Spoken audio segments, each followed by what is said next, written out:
disclosure. Sober disclosure. Breezy's a slut. Timmy likes it in the butt. Are you or someone you know looking for support in recovery? Taste Recovery is your go-to directory for sober resources. Whether you're searching for treatment centers or sober living communities, Taste Recovery connects you with the right tools and support to help you on your journey. With a user-friendly platform and a comprehensive list of resources, Taste Recovery makes finding the help you need easier than ever. Start building your path to a healthier, sober life today. Visit tasterecovery.com to find the resources that work for you. Taste Recovery, your first step to a lasting positive change. Hi, everyone. I'm Breezy. And I'm Jimmy. And we are Sober Disclosure. We have here Larissa, our very good friend and connoisseur of Brat Summer and the owner of Who Cares 1-800-NOT-BREEZY.com. Not me. Yeah, not you.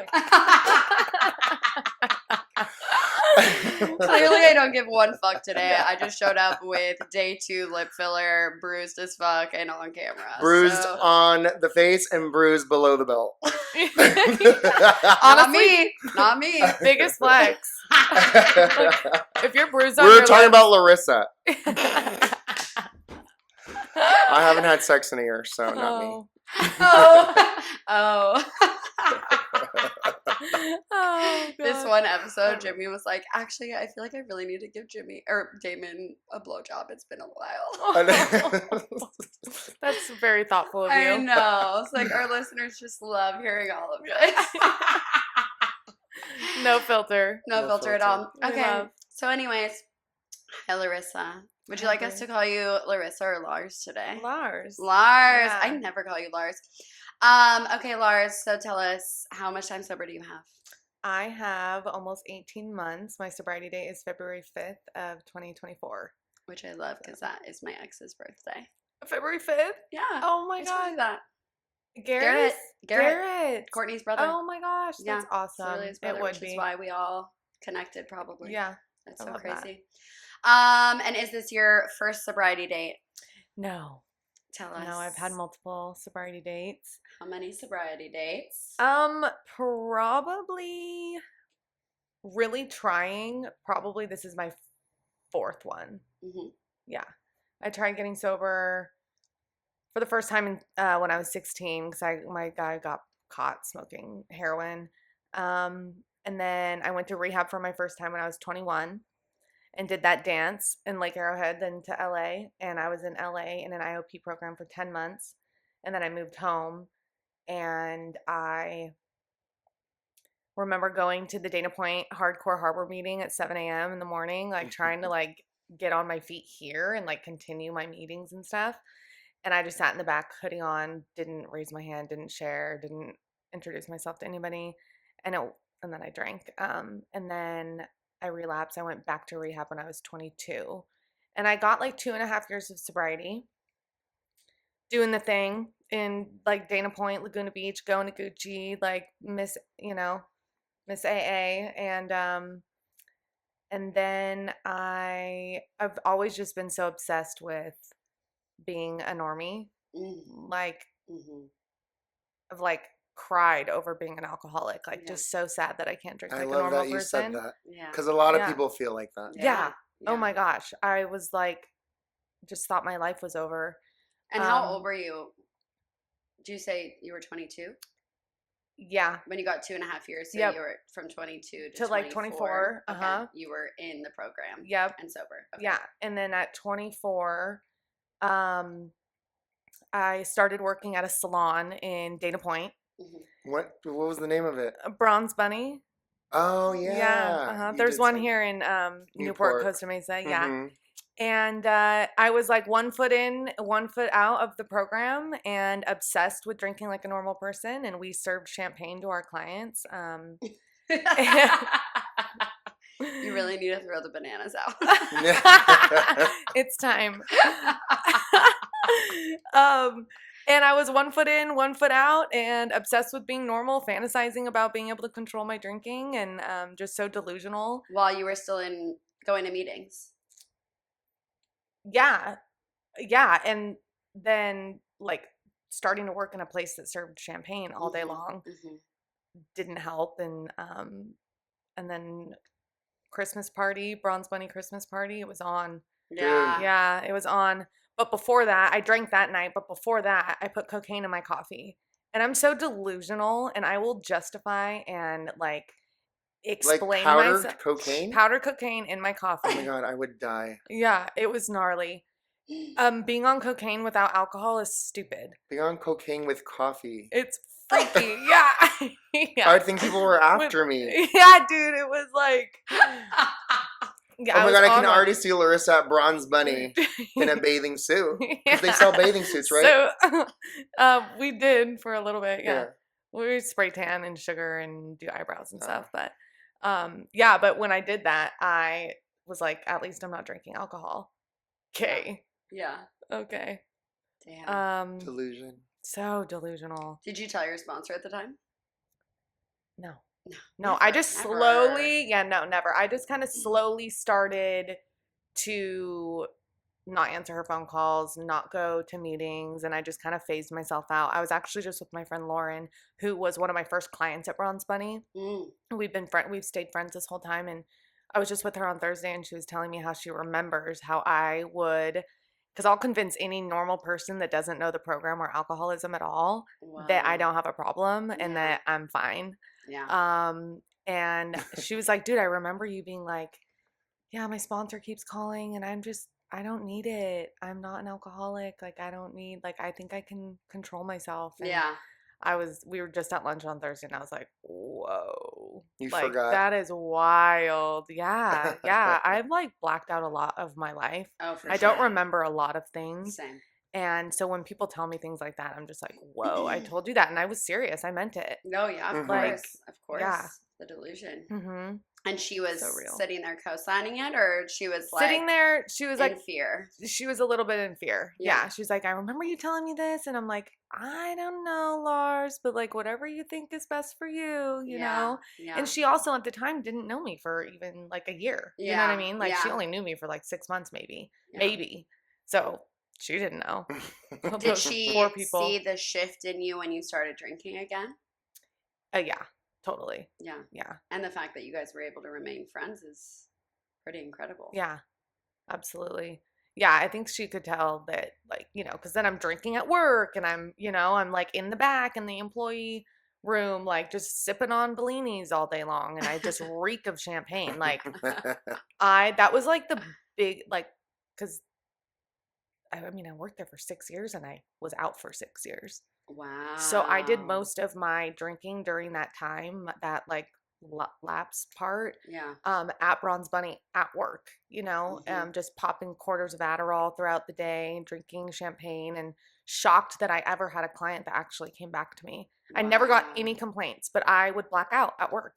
Wow. Like I'd literally wake up in the morning like, is her vagina okay? She's like, I want some hair, and then you take all the hair off. Yeah, no, totally. I'm like, oops, forgot. Or like this one time, my brother wouldn't text me back. Okay. And then the world was ending. Like, but I'm so insecure when I'm in my alcoholism, and my brother and I don't have like the best relationship. Oh, we've just been distant for so long because of my alcoholism, and he like wasn't texting me back. And I'm like, why aren't you texting me back? Like, whatever. And I'm crying and I'm drunk and I have like a new client waiting for me in the lobby sitting on the couch and I'm bawling. Yeah. And I took her back and I'm like, you know, servicing her and I'm crying. Yeah, I'm crying. And I literally, she's like, give me a hug. I'm like hugging her on the bed while she's like half naked and just venting to her about my relationship with my brother. Like, she has no idea. I'm a full blown fucking alcoholic and this is all like my doing. Yeah. You know? Oh, like yeah. she had We're so good at playing the victim and making people feel so sorry for us. God, it's so gnarly. And Yeah. she kept coming back. She was one of my regular clients for like years. And then during COVID, we had to close that shop and I moved to the Costa Mesa location and she followed me there and she was my client until I left Bronze Bunny. Yeah. Wow. Yeah. It's just, that part of my life is just so gnarly. I always wish that we all could just like have one day where we could all drink together just to see Yeah. what we I are see. like. I feel like you have a reservation. Oh. Like I'm joking. I just want us all to just be absolutely insane together just one day. Okay. And If it we You know what knocks I out- would do I if Camp I'm Sober drinking Fest. with you I'm shitty. guys? I know, right? What'd you say? I said I Camp Sober Fest just one day. You know what I would do? I would disappear, go on Grindr, and go do meth for days and weeks, and you'll never hear from me. So it wouldn't be fun. I would take one sip. Well, I and know, leave. but like It'd if be- we had the power of Yeah. control and like God could literally just give us all one Oh. day. Like obviously I know if we all relapse together, we're not coming back. Yeah. But like if God is just like you One get day. one day. Well, how would I we just act? If that was a I thing. know. Oh my God. And we all could just literally see how fucking insane we actually are when we're I would probably drinking. touch all the guys. Yeah, it'd be Coyote Ugly. Oh yeah, we'd all hate each other by the end of it. Oh, there would be fights. There would be jealousy. There would be dirty looks. There, Yeah. I turn into okay. I'm fun, and then I'm not fun, yeah. and then the devil enters my body, just like it did with my grandma. Mhm. And then I'm snappy and I'm mean and I'm not fun to be around. Yeah, I bite people. But I don't. Yeah. In a serious way or in No, a like- playful way? I don't know, both. There's been both. Like physically Depends. and like I think mentally. I just need like something to like chew on. It's very weird. It's very weird. Well, now you have your new lips. Yeah. That's Chew on probably why those. guys never wanted head when you were drunk. False. Did you just make that up? Well, because you said she bites. Oh, right. No, I know. Ah, it's like their face, Oh, yeah, their yeah, yeah. ears, Vibes. neck, just Nibble. like random people too. Nibble. Just random people. Like I see someone, and I just literally am like, yeah, Animal. yeah, insane, purely insane. Oh my God. Okay, so then you relapsed after those 2 years. Yep. And then what happened in between until this time you got sober now? Oh my gosh. That was when you were at Bronze Bunny? Yeah. And then how did you come back? I came back. I was working at Bronze Bunny and also bartending at a restaurant in Laguna called Abba. Oh, I love And I loved working there. It was like the best. It was the funnest summer and I loved my coworkers, loved the atmosphere. Like I just loved everything about it. And I got a warning. I have a breathalyzer in my car at this point. I got a DUI in 2020. So I have a breathalyzer in my car and I'm a bartender and I'm literally Googling like how many ounces of alcohol, like how long does an ounce of alcohol stay in your system? So I can like play this math game and I'm Oh my God, I've never heard of that. good at math, but not with liquids. And I'm like drinking, I'd have like a shot of tequila and then I'd like pound water for the next hour. And I'm like, okay, it's out of my system. And then I'll have another shot. But then it's like those hours start getting shorter because I'm not paying attention or I just stop caring. And I'm like, Mhm. fuck it, I'll just Uber home from work tonight. And there again. goes your paycheck. Yeah. Literally. And so I'm working there. I've worked there for like 8 months and I'm loving it. They're loving me, except I'm starting to become a wreck at work because that when I drink a shot of tequila and a normal person drinks a shot of tequila, like everybody there drank that worked there, Mhm. but I'm just a dead giveaway. I'm just different, I Yeah. drink differently. So I got a warning that like the GM's like, Larz, can we tone it down a little bit next weekend? And I was like mortified, like, oh my God, I am so sorry, like won't happen again. And he's like, no, we love you, like just tone it down a little bit. And I was like, okay, no problem. Well, Ugh. the next weekend I've had one of those. it was like St. Patrick's Day. We had a like Yeah. green tea shot batches. And I was like, I'm not going to drink. I'm not going to drink. I'm not going to drink. And then one of the other bartenders was like, nobody's drinking this green tea shot. Do you want to have some? And it was like 10 p.m. I was doing so good my whole shift. But then I was just like, yeah, of course I do. Like, didn't think you'd ever ask. Mhm. And I don't know what happened that night. I blacked out. And I don't know if it was like, because I could be snappy with people that are like, say we're closing and people are camping and I want to like get people out of the restaurant so we can close so I can go home and drink more. I don't know if I was like breaking glassware as I'm polishing or being snappy with customers or being maybe hitting on my boss or, I don't know what happened that night. It could have been all of those. It could have been, Literally. literally. And then my eyes are just like, so glassy and obvious, and I'm like slurring my words, and I'm just a wreck. And so that next week I got like a text like, "Hey Larz, can you," I was literally supposed to go in that day, and they were like, "Are you free for a phone call at 4 p.m.?" And I was like, I knew it. Fuck my life. I knew it. I knew it. And I was so nervous. I was working at Bronze Bunny. It was a Friday. I was going to get off work and take the phone call. And I was with one of my coworkers from Bronze Bunny, and I answered it, and they were just like, "Larz, like, you know what we talked about last weekend? We can't have that, and we have to let you go. And we're so sorry. We don't want to do this. Don't be a stranger. We love you, Larz. Like, you know, we just can't." And I was like, Liability. yeah, 100%.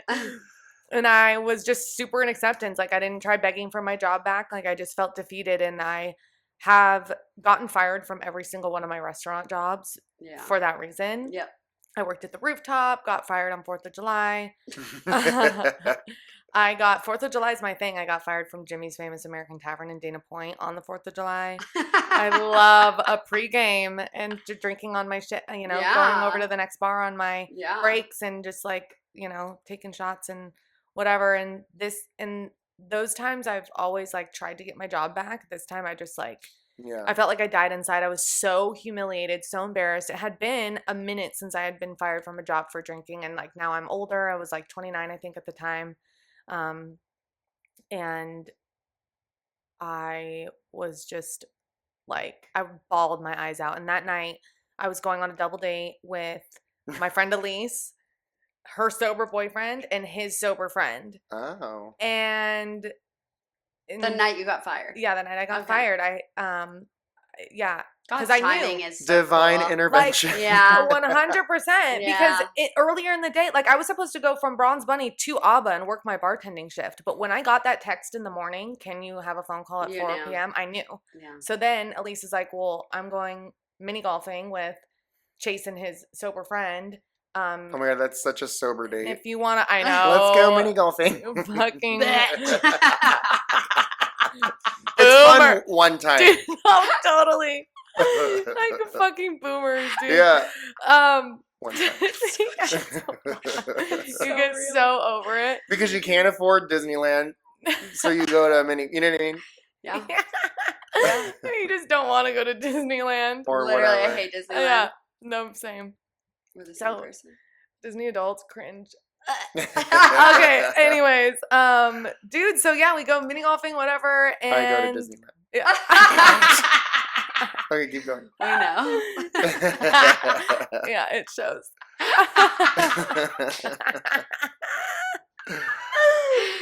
Oh God. So the next day, that night I went home and I drank I drank a bottle of wine and I bawled my eyes out. And I laid on the floor and I just asked God, which I've never done before. God, please help me. That was it. I was like, God, please help me, you know? Yeah. And I had never like hit my bottom on my own. It's always been influenced by my parents. Like when I first went to rehab, my dad called me. I got fired from Jimmy's and he found out before I could tell him. Like I'd ever actually tell him. And he's like, unless you want to be like your grandmother, living off of your husband's salary, hiding vanilla extracts in between your mattress and in your sweater pockets. Okay, I grandma. suggest, my grandma's a legend. I love it. He's like, I suggest you go and you get help because this runs in your family and you are out of control. Yeah. So it was always to please my parents. And this time I just felt so dead inside. I didn't have it in me anymore. Yeah. I texted my Uncle Marty, who had gotten sober like 6 months before. And I was like, all right, G, like I'm done. And he was like, all right. He's like, let's take a drive down to Carlsbad. I have to get my, like a fishing rod fixed. So we took a drive and we just talked about alcoholism, you know, like we do. And that was a Saturday. And then come Sunday, I went to a meeting with Elise's boyfriend, Chase. And I was going to Coachella the next day, my first job. I had just gotten a job. I had just been employed for a couple months with my new boss, Lauren, working for her at the Design Birds. And so it all happened in perfect timing, but I was going to Coachella the next day with my new boss for an entire month. And weeks leading up to this Coachella trip, we're talking about alcohol. Like, she's like, I'll bring things for Cadillac margaritas and mimosas and Aperol spritzes. We'll have margaritas in the RV once we're off site at 5 p.m. Like, and I'll take care of the champagne for the Aperol spritzes and the mimosas and stuff. Like, just bring whatever like you want if you want anything else. I'm like, okay, so I'll bring my hazy IPAs. Like, I'm a beer drinker. And so it was obvious that I like to drink. Yeah. But now I'm showing up to this work trip, and now I have a completely different like attitude. I'm like, I don't want to drink, but I'm so scared of what she's going to think of me. And I only knew her for a couple months. Yeah. And so we get to Coachella, and we are on site from like 8 to 5 on a Monday, and I'm just tripping. Like, what am I going to tell her? She thinks I drink, and now I'm like, I don't want to, and I'm fully going to not drink anymore or whatever. And we get to our Airbnb after we're on site, and we're like taking the art off the walls of the Airbnb and like putting our own art and just kind of settling in. And she pours us Aperol spritzes, and I grab the glass from her. And she was like, so how was your weekend? I was like, good. I went on a double date with like these 2 sober guys. And she's like, oh, wow. Like, I have sober friends, but I could never imagine dating a sober person. And I was like, yeah, it's weird. She's like, and I was like, I've been sober before, and like dating is weird. I was like, yeah. I was like, dating is weird. Sex is weird, but it's great. You just don't have the liquid courage. Like, it's definitely different. And she's like, tell me more. Oh. And she just wanted to know. She was just like curious. And I'm like holding my Aperol spritz in my hand. So we like paused, like decorating or whatever. And we like sat on the couch. And she got to know me. I basically, she's like, tell me more. I was like, yeah, I've been sober before. And then I was telling her my family history and my relationship with my grandma, and how I am going to, like, after Coachella, like, I'm done. And while you're still holding, while I'm holding and my you Aperol haven't spritz, taken a sip. I have taken like probably 2 sips. Oh, It's okay. probably like full to the rim. Yeah. And I'm like telling her how done I am, and how after this trip, like I'm done. And she like looks at my cup. She looks at my glass, and she's like, why wait until after Coachella? Like, you sound like you're pretty done. Oh. She's like, why would you wait? And I was like, thank you so much. And I got up, and I poured my glass in the sink, and that was the last drink I ever had. Oh my God. And I was like, holy shit, what a strong bitch I have for a boss. Because anybody else would have been like, yeah, girl, we're at Coachella. Like, just wait. Anybody that doesn't understand the severity of alcoholism or trauma or pain, and she gets that, and it was insane. She was like jumping up, doing jumping jacks, like, fuck yeah, Larz. And we didn't know each other for that long. Yeah. It was like, it was a beautiful moment. And every day on site, she would have to go meet the like construction workers on site at like 5, 6 a.m. And I would roll in at like 8, like with coffee. And every morning I'd meet her on site. She'd ask me 2 questions. How'd you sleep? And how do you feel about your decision you made? And it was like, it turned into this, like, the most spiritual, like, there was a full moon that week. Like, it just turned into the most spiritual, beautiful, amazing beginning of my journey. But I was still ripping the pop head. Smoking weed. Yeah. Smoking the weed. And so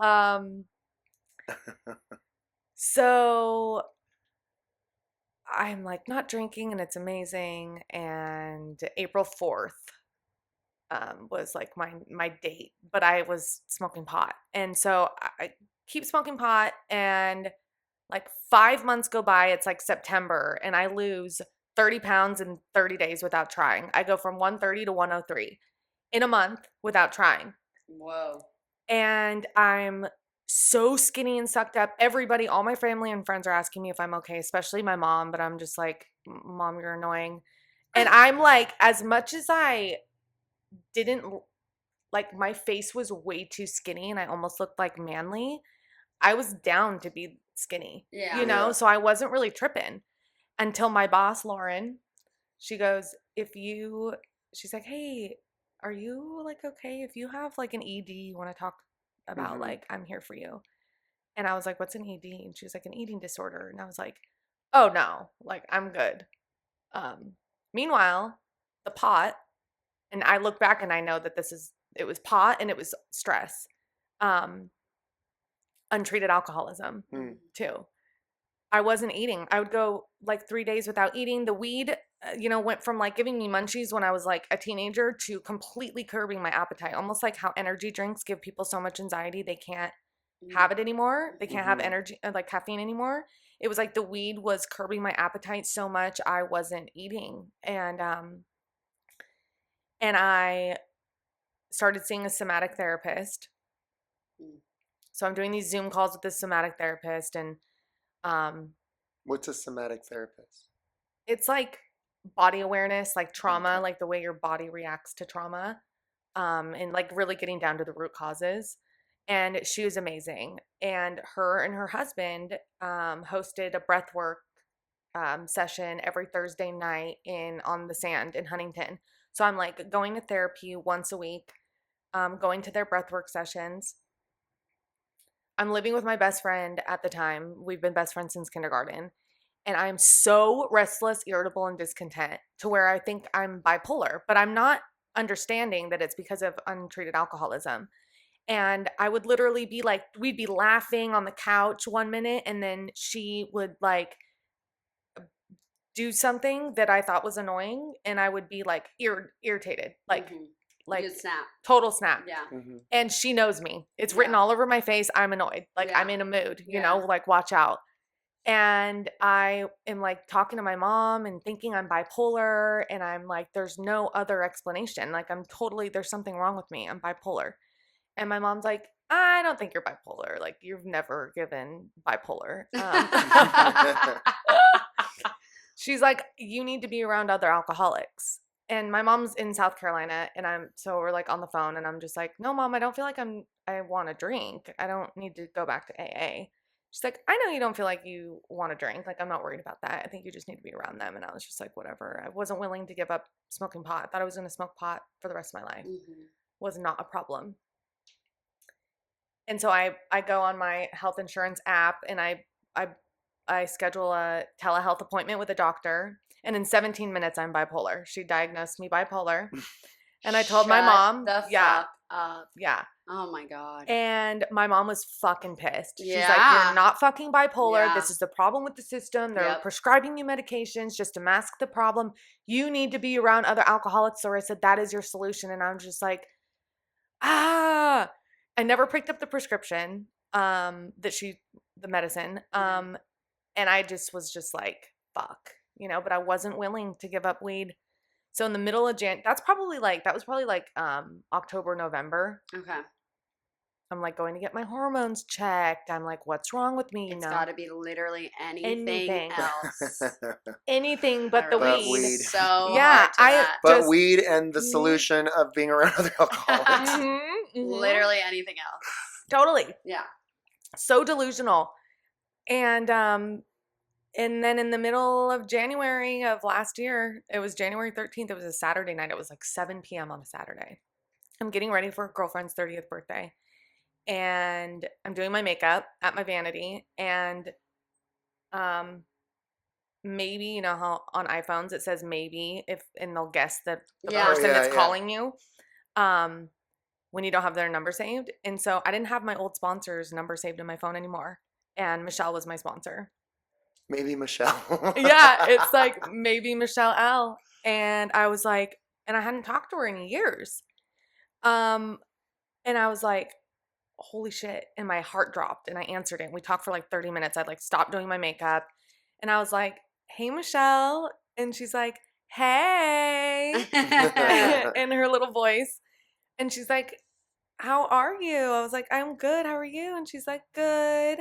A little birdie told me that you were back.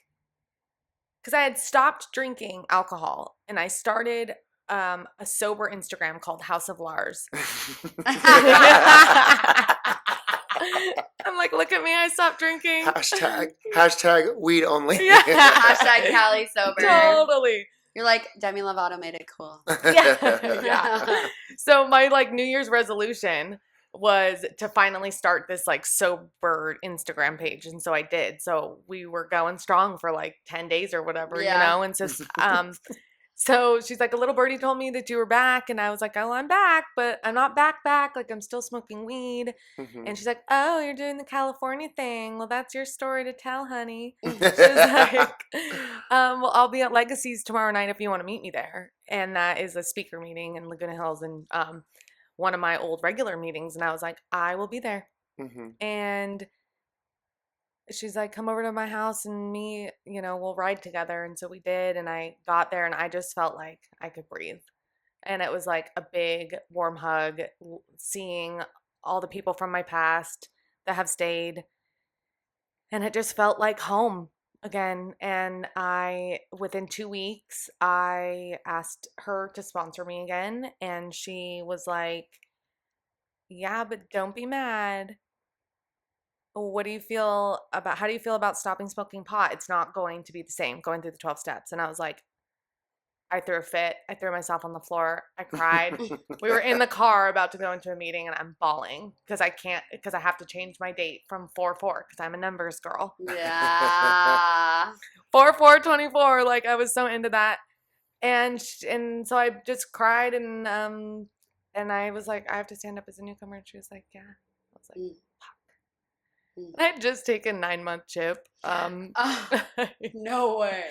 At Legacies. Oh my god. Like just far out. Yeah. And so yeah, that began my journey back into Alcoholics Anonymous, and the rest is history. Now I'm like almost 18 months. I tried everything but to come back to AA. I didn't want it. I was like, I just loved having like free time.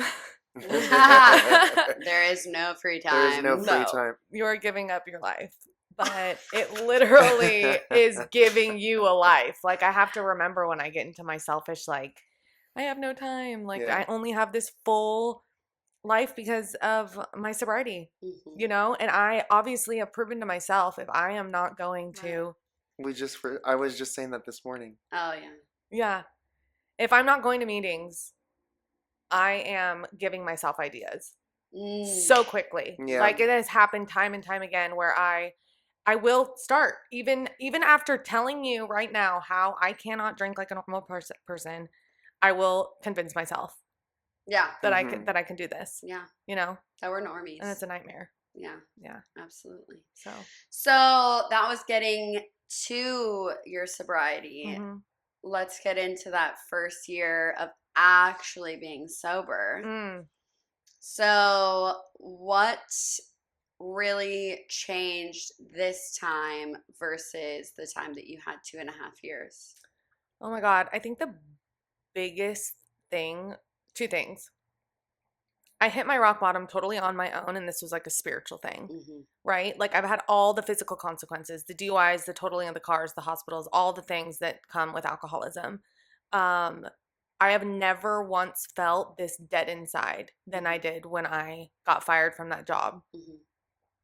And I had been fired from multiple jobs. It was just time. I think it was literally God. It was a miracle because for somebody who couldn't stop drinking, couldn't start her car in the morning, like hated herself every single day, blackout, could not get it together, for somebody like, and I hated myself. I knew I was an alcoholic. I wanted to stop. I just really couldn't. So for that to just like God, that prayer that I said on the floor, it was like the dead inside that really I just finally surrendered. I was tired. And then also not faking the second step. Came to believe. I never had a God. I never believed in God. I couldn't get over, and I always overcomplicated the whole God concept, like needing it to be like a tangible, visible thing, you know, or I'm not going to believe in it. This time I was like, well, there is no doubt that there is some kind of higher power, because I would not be here if there wasn't. And I remember I did the that step, the second and third step with my sponsor, and we got on our knees, and I bawled my eyes. I couldn't even like read. We were like reading, and I couldn't even read. I couldn't even see the words because had so many tears in my eyes. It was just like so moving. That was a big thing. And I think just the willingness, because I felt so dead, I was just so ready and so surrendered that I'm like, this is my life now, because I don't want, like, I will do for everything in my power to not go back to the person that I was. I'm finally feel like I'm in the era I was born to be in. Wow. Mm-hmm. Which is on your shirt. Yeah, who cares? 1-800, not me. God cares. True. No, your story really He's has real. so many God shots. Yeah. Like, so Yeah. many. Dude, you just can't deny it. Literally about to start bawling. I'm Like, sorry, I you're so know. sweet. I was like, you. No, yeah. I was like quiet because it was like intriguing, all the things that all connected together. yeah. That to me is like the coolest part about this podcast is being able to see how God works in everyone's life. Yeah. Mm-hmm. It's so powerful. I love it. So, have you done anything in your first year that Michelle was like, don't do? And you did anyway, and you walked through it, and you're still sober. Yeah. She had her suggestions. Yeah. Okay. And Okay. and she is, she wanted me, of course she wanted me to like not get into it with guys. Yeah. Not get rocking in my first year. But she also, I don't know, like she wasn't super strong on it. She's also like, this is a suggestion. Whatever you do, you're always gonna make it through, and I'm always gonna have your back. You're gonna be okay. Mm-hmm. So just eyes wide open, be observant, be smart, and she would always be like, let's just wait till you have 6 months. And keep pushing it. Yes. Let's wait till you have 8 Let's months. wait for 9 months. Yeah. And then there came to a point where I was talking to somebody like consistently, and Mhm. she was just like, I trust you. I think she saw like the change in like maturity for me, and like I hadn't drank, Yeah. and so I already had like, I was just, I don't know, like maybe a little bit more mature, and she knows me, like she knows me really well. And she gave a little bit more trust. And so she kind of just like allowed me to do what I wanted, make my own mistakes, like, cry about it later, but like stay sober. Yeah. She's like, no you can matter what. Yeah. Stay sober no matter Totally. what. Keep your eyes open. So it was almost like that part, and she was like, I'd always be honest with me. I was always honest with her. Mm-hmm. That's a huge piece. Yeah, totally. Yeah. And I think that's also what is like different this time. Is like I'm not hiding anything from my sponsor. What's the point? Yeah. She'll never be mad at me. She'll be like either disappointed and just give me direction, but like fuck it. Yeah. Like if I want the help and want to get as much out of my sobriety as possible, like I have to be honest. Mm-hmm. Because it's the little behaviors. It's the things that I don't even notice. It's like sometimes I'm like, I didn't even think about telling you that because I didn't think it mattered. And it's like, no, you have to be so honest and so transparent with everything in your life with your sponsor, because there are patterns and behaviors involved in like the decisions you make, or like what's going, Mm-hmm. what are you saying yes to? What are you saying no to? What are you know what I mean? Like, how are you behaving at work? What's going on? That, because like I can't notice those things, but my sponsor can. Mm-hmm. Anything like don't do that I did, I can't really think of anything off the dome. Wasn't she suggesting you to not hang out with your normie friends as much? Wasn't that something? Or like it was just like, no, not really. I think she, I mean, obviously, like if I was hanging out with my normie friends a lot, mm-hmm. she would maybe say something, but I don't hang out with them too much. Mm-hmm. Every once in a while. But in the beginning, for my birthday last year, my bunnies, my bronze bunnies wanted to take me out to dinner for my birthday, and it was a Thursday night, and I have a meeting on Thursday nights. And so I asked her, I was like 6 months back in AA, and I asked her if I could skip the meeting to go to dinner. And she was like, we'll talk about it when you get home. And I was like, oh, fuck, dude. And she was like, now don't be mad at me. She's like, I need to pick my battles with you. She's like, you can go to an earlier dinner. Like, the meeting's not until 8. Yeah. Go to an earlier dinner, That's true. or pick a different day. Pick a Friday or Saturday. You don't have meetings those days. Just, if they can meet you on a different day and just explain to them why, I think that would be in your best interest. She's like, I've seen you do this. Like, that's my pattern, is like starting to make excuses to not go to a meeting. Mm-hmm. And then that just becomes a habit. And so it's like, no, you can work around your AA schedule. It's totally sustainable. You can make it happen. And so I did. I took her advice, or her direction, and I went to an earlier dinner, and it was literally fine. It was just fine. Like, I was plenty of time. You know what I want to point out? I want to point out how you, in the beginning, she suggested, and then she saw that you matured and didn't really push you out of the relationship. Mm-hmm. And she picks her battles with you. Mm-hmm. But this, she was like, I'm kind of being more firm because I know you. Mm-hmm. Even though it's still a suggestion and you're going to pick what you're going to pick, she was more adamant to say, hey, Larz, like, this is what you do. Totally. There is other options. Mm-hmm. And I feel like as a sponsor, I know a lot of people say sponsors are meant to take you to steps. That is true, and nothing more sometimes. Right. But really, it's like a little brother, big brother program. For sure. Like, these people are asking how to live life. Yeah. And for you to sit there and not give a suggestion on that, like, to me is like wild. So I like that she kind of knows you, and every sponsee is different. Yeah. Maybe for another sponsee, their thing was relationships, and they're like, you know what? Maybe stay away from it even more.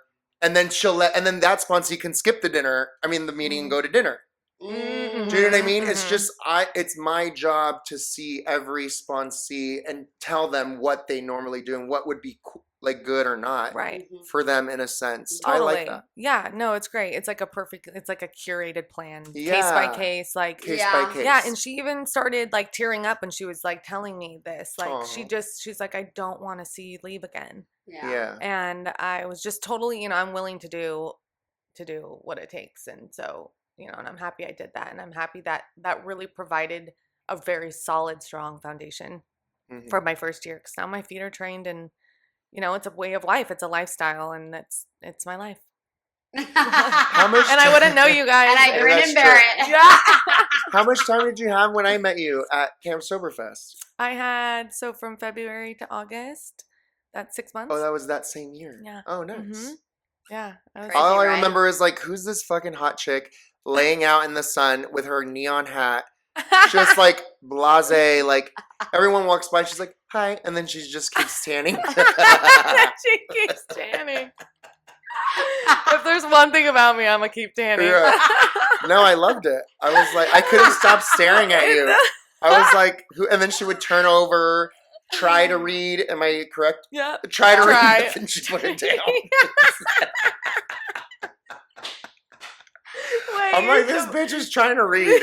It doesn't come easy. No, I don't read because it doesn't come easy. It doesn't. Yeah. I'm so my ADHD, ADD, OCD. I'm like, whatever. how could she read with all these people talking everywhere? Yeah.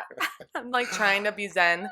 I'm like, I want to be her friend. I know. God. Literally, everyone saw her at camp, and we were talking about you before this, and we were trying to figure out what to say, and I was like, token hot friend. Token Like, hot friend, yeah. God. Literally, anyone who sees you, they're like, holy fuck, who is Yeah. that? And I'm like, she just is like this the whole time. Because I think you were a little more quiet. Yeah. Because you didn't know anybody, obviously. I was scared to death. But I feel like also, now like- that I know you, you talk. Yeah. Oh yeah, you told me. I think when you did my hair, you were like, I didn't think you talked. You're like, you're really quiet. Which is so not you at all. No, not at all. What has been the hardest thing you've gone through in your first year? Oh my God. Fuck.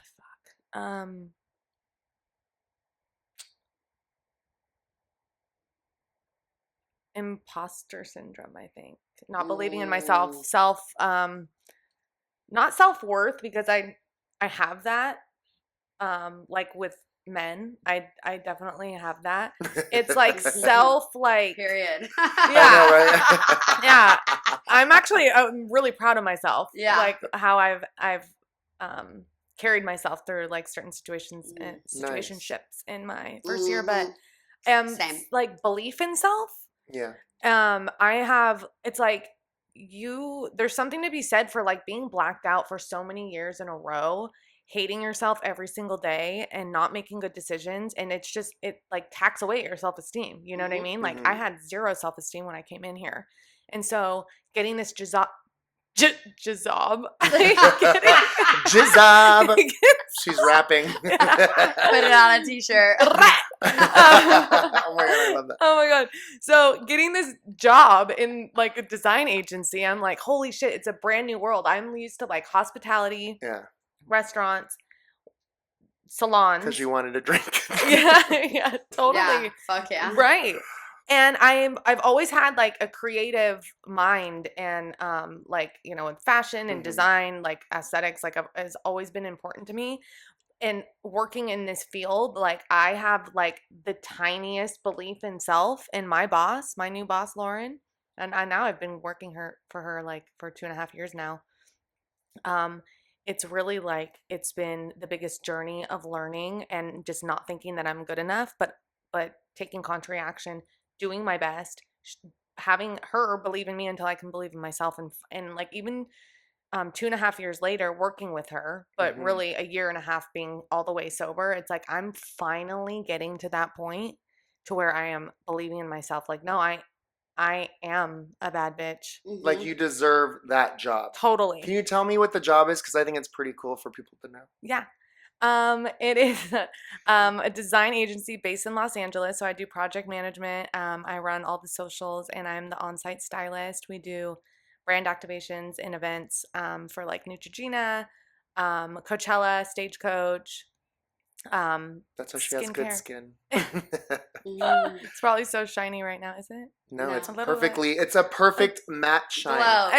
It's a glow. Yes. It's a dew. It's a dew. Yeah. It's a dew. So yeah, it is so fun. It is never boring. It is creative. It's like a dream job. It's a fucking dream job. And I'm sometimes just like need to shake myself. Like, whoa, no, this is where you're at. You deserve this. Embrace it. Yeah. I'm just the biggest overthinker, and you know, I just like spin out. But I'm like good at what I do. So bitch, act like it. You know? Hell yeah. Hell yeah, I love that. So final question. Croissant. Just kidding. Croissant. Hello, croissant. With cheese. For those people that are starting their journey and maybe they're Cali sober and they're thinking that they can never give up weed again, can you kind of give advice and speak to that person and just offer a little bit of hope? It's not worth it, you lazy. Like I am telling you, it's still hard for me. Like the pot part is harder for me than alcohol. Like that is more, I drool over that more than alcohol. It has less consequences. I don't black out. It's legal. I thought I would be smoking pot on the beach as an old lady, like forever, cruising, chilling. However, I'm taking naps in the middle of the day. I'm smoking in the morning. I'm lazy. I'm not productive. I am like making myself stupid, you know? It's so hard to give up that part of you. But to be 100% completely sober without mind altering or brain fogging substances is is just so much more worth it. You get so much more done. Like, I would not be able to keep up in my job if I was still smoking pot. Yeah. It's insane. You really don't think that it's causing like harm at all, but like I challenge people to stop smoking it and see how much shit you get done. Yeah. You know, and it's like that's why it's one day at a time, because we are so fear-based to begin with that like future tripping, like I love future tripping. And to know that, you know, like what my plan is to never smoke weed ever again on the beach chilling is I hate that. I hate that, but I can't live like that. Like, you know, it's not in the cards for me. Yeah. And it's an inside thing too. Oh, it's a total inside thing. Mhm. Absolutely. That's like one of the biggest things. Yeah. It's not forever. It doesn't have, I mean, you know, it's like one day at a time. Like, if you have to tell yourself it's not forever just to get through the day. Yeah. Like, you know what I mean? Like, Yeah. so many people come in here and they're just like, especially if they're young, they're like, I don't want to be sober forever. Like, that sounds so scary. It does sound scary. Yeah. One day at a time. Yeah. And sobriety is really fun. And sobriety is so much fun. When you hang Like, out with people like us. yeah, I didn't think I was funny Yeah. anymore. I thought I wasn't going to be funny, and I still don't think I'm as funny as I once was, but I think I'm more No, sharper. you were. I- You are not were. You are funny. Yeah, I'm- Because you said the Disney thing and you went, it shows. I think also like That my was funny. mannerisms and stuff is like Oh, they're that's just fun. true. You know what I mean? Like Yeah. the fun actually is just beginning. Yeah, Yeah, I was gonna like, say, that's and you're true. you're as you stay sober, you're gonna grow more into that, and you're just gonna continue not giving any fucks. You could, yeah. and trauma, like you're gonna experience even more trauma, Right. and then you get funnier and funnier. Yeah, totally. The more trauma, the more jokes. Yeah, But your confidence gets so much stronger, and like Yeah. you're more present in the moment with quality people. Yeah. Like that shit, quality laughs, like Yeah. is holy shit. Yeah. Like I love that. oh my god, it's so unmatched. yeah, I agree. Yeah. Yeah. All right, well, thank you so Thank much. you so Thank much. you, I guys. love you I love you. forever. You're beautiful. Love, Love you. love. All right, I am Breezy. And I'm Jimmy. And And we we are Sober Sober Disclosure. Disclosure. Woo! 1-800 who cares? This episode is brought to you by Light Salon, Orange County's premier destination for expert hair color. At Light Salon, we specialize in creating stunning custom color transformations that highlight your natural beauty. Owned and operated by passionate, sober stylists, we bring authenticity, creativity, and precision to every client experience. Light Salon.